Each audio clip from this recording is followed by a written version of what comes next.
کہا تھا کہ یہ میکسیمم چیز چلے گی مہینہ اور مہینے کے بعد یہ چیز سیٹل ہونا شروع. پاکستان، ایجپٹ اور ترکی ان مذاکرات میں بیٹھے گا.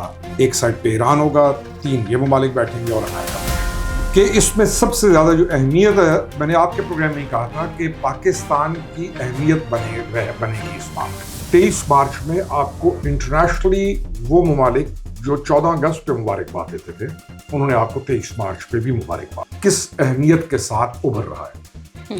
تو اس کی ابھرتی ہوئی اہمیت کے ساتھ پھر اس کو ویٹیج ملتی ہے.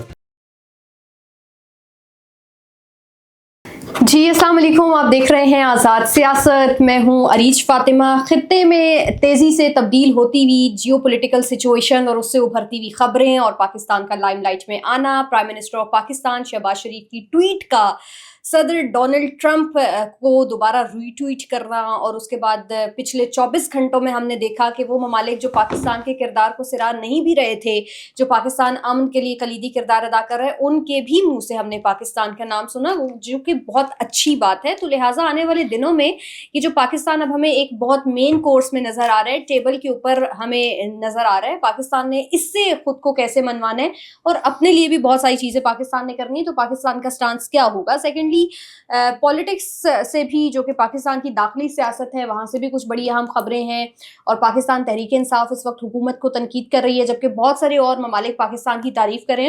تو ایک دوبارہ سے حلقے کو ہم نے دیکھا ہے ایکٹیو ہوتے ہوئے. اس کی کیا وجہ ہے؟ ان تمام تر موضوعات پر تفصیلاً بات کرنے کے لیے اسٹوڈیوز میں میرا ساتھ دیں گے سینئر پولیٹیشین ویری آنریبل خرم حمید روکھڑی صاحب. بہت شکریہ روکھڑی صاحب جوائن کرنے کا. سب سے پہلے تو یہ جو ہم نے کل دیکھا پاکستان کا کردار، ویسے تو ہم دیکھ ہی رہے ہیں جب سے یہ تنازع شروع ہوا ہے ایران، اسرائیل اور امریکہ کا، پاکستان اس میں بڑا اہم کردار ادا کر رہا ہے. اور اب ہم دیکھ رہے ہیں کہ مذاکرات کے لیے اسلام آباد بڑا اہم مرکز بنا ہوا ہے اور تمام تر نگاہیں بھی مرکوز ہیں وفاق کے اوپر. آپ اس اہم ترین ڈیولپمنٹ کو کیسے دیکھ رہے ہیں؟ دیکھیں، آپ کے پروگرام میں ہی ہم نے کہا تھا کہ یہ چیز چلے گی 1 مہینہ.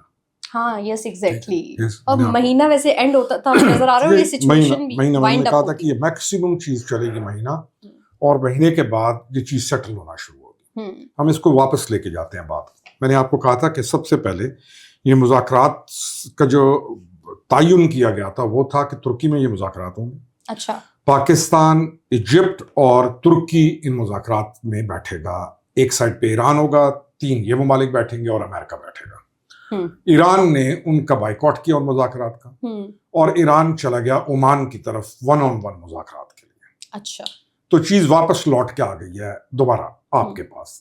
اب اس کے اندر فرق یہ ہے ساری چیز میں کہ اس میں سب سے زیادہ جو اہمیت ہے، میں نے آپ کے پروگرام میں ہی کہا تھا کہ پاکستان کی اہمیت بنے گی اس معاملے میں. اور فائنلی کچھ بھی جو حل ہوگا وہ سچویشن ایسے بن رہی ہے کہ وہ پاکستان ایک مین کردار ادا کرے گا اس حل کرنے میں. تو آج آپ اس چیز کو دیکھ رہی ہیں کہ وہ چیز ہو رہی ہے. اب اس سچویشن کے اندر آپ کا 23 مارچ آتا ہے. 23 مارچ میں آپ کو انٹرنیشنلی وہ ممالک جو 14 اگست پہ مبارکباد دیتے تھے، انہوں نے آپ کو 23 مارچ پہ بھی مبارکباد دی ہے.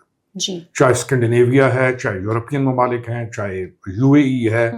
تو ہوتا یہ ہے کہ کسی بھی سچویشن میں جو دنیا میں ہو رہی ہوتی ہے تو ممالک کو پتا ہوتا ہے کہ کون سا ملک اس وقت کس اہمیت کے ساتھ ابھر رہا ہے. تو اس کی ابھرتی ہوئی اہمیت کے ساتھ پھر اس کو ویٹیج ملتی ہے.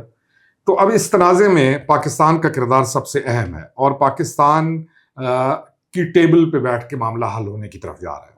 اب ہم آتے ہیں دوسری طرف کہ ایک ننگ وطن اور جو دوسرا گروہ ہے جس نے اس سارے معاملے میں پاکستان کو ڈیمیج کرنے کی کوشش کی. اسپیسیفک لوگوں نے، کچھ پولیٹیکل لوگ تھے، کچھ نے مذہبی آڑ لی ہوئی تھی، کچھ کیا تھے.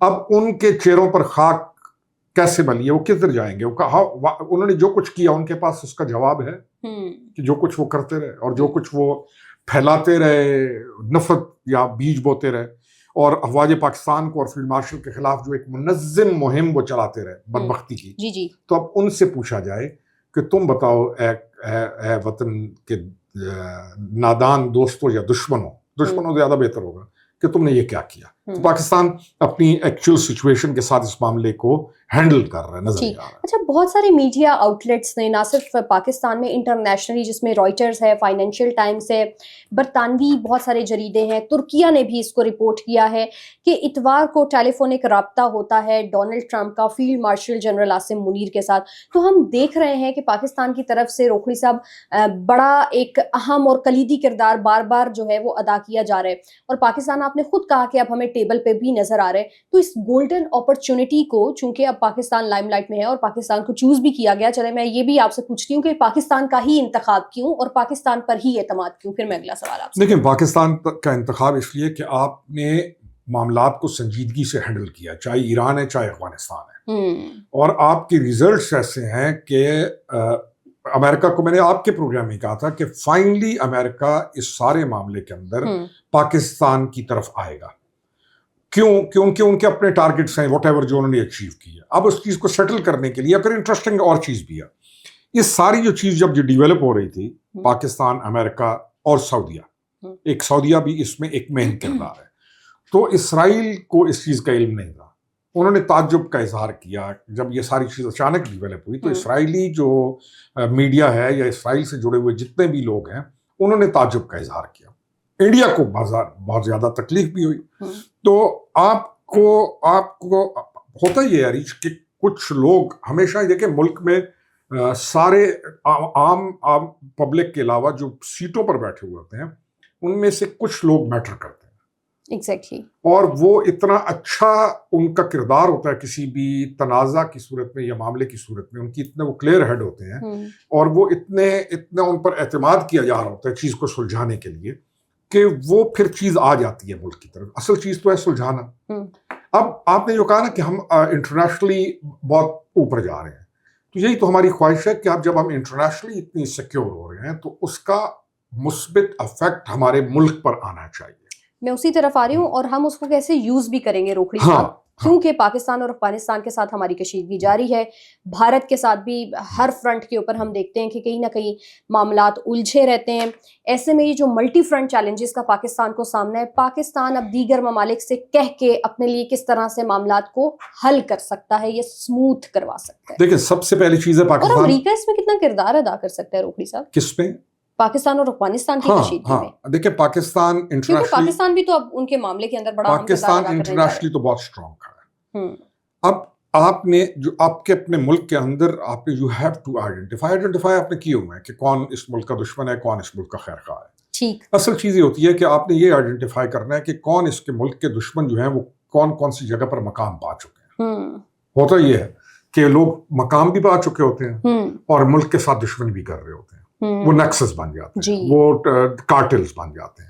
ہمارا تو اول پہلے دن سے یہی ہے کہ پاکستان کو، فیلڈ مارشل کو، اس پاکستان کو ان کارٹل سے نجات دلانا ضروری ہے۔ اب کارٹل میں کوئی بھی آئے، کیٹیگریز بنتی ہیں، کیٹیگری 1، 2 اور 3، ان کارٹل سے جس دن آپ نے نجات دلا دی، یقین کریں پاکستان اس وقت جس سچویشن میں ہے، دنیا میں آپ بہت بہت بہت اہم ہیں، اور اس اہمیت کا فائدہ عامت الناس کو پہنچے گا، نظر یہ آ رہا ہے۔ ٹھیک، اچھا روکھڑی صاحب، دونوں ہی ممالک، چاہے ایران ہو یا چاہے امریکہ ہو، دونوں ہی پاکستان پر اعتماد کر رہے ہیں، اور اس کو واضح ثبوت یہ ہے کہ امریکی وفد اب پاکستان آئے گا بھی مذاکرات کے لیے۔ تو آپ سمجھتے ہیں کہ دونوں ہی ممالک جہاں پر اعتماد میں ہیں، وہاں پر پاکستان کی اپوزیشن کیوں اس اعتماد کا اظہار نہیں کر رہی ہے؟ اور کل سے ہم دیکھ رہے ہیں کہ ایک حلقہ بڑا ایکٹیو ہوئے ہوئے پاکستان کے نیگیٹو امیج کو پورٹری کیا جا رہا ہے بار بار۔ آپ اس اپوزیشن کو پاکستان کی اپوزیشن سمجھے نا، آپ اس کو اسمبلی کے اندر، لیجسلیٹو اسمبلی کے اندر اپوزیشن نہ سمجھے۔ دے اپوز پاکستان، دے اپوز کوئی بھی جو ترقی ہے ملک کی، اس کو اپوز کرتے ہیں۔ اور یہ جو واقعات ہوئے کچھ جن میں مذہبی لوگوں کی آڑ میں، یہ وحدت المسلمین اور ان کی آڑ میں، یہ بھی سارے انٹر لنکڈ لوگ ہیں۔ یہ نہیں ہے کہ یہ ریپریزنٹ کرتے ہیں ایک خاص کمیونٹی کو، ایک خاص فرقے کو، نو، یہ وہ لوگ ہیں جو اس چھتری کے نیچے، اس پولیٹیکل امبریلا کے نیچے اکٹھے ہوئے ہیں، اور اس میں مختلف واک آف لائف کے لوگ ہیں، اس مذہب کے بھی، اس مذہب کے بھی، اس فرقے کے بھی۔ مثال، مذہب کا ویسے معنی فرقہ ہوتا ہے، تو اب یہ لوگ ریپریزنٹ پاکستان کو نہیں کرتے، لیکن یہ اس امبریلا کے نیچے اکٹھے ہوئے ہیں مختلف جگہوں سے، تاکہ پاکستان کو یہ ڈیمیج کر سکیں۔ تو اس لیے اس اپوزیشن کے کردار کو آپ ہمیشہ یہ سمجھیے کہ یہ، آپ یاد کریں نا،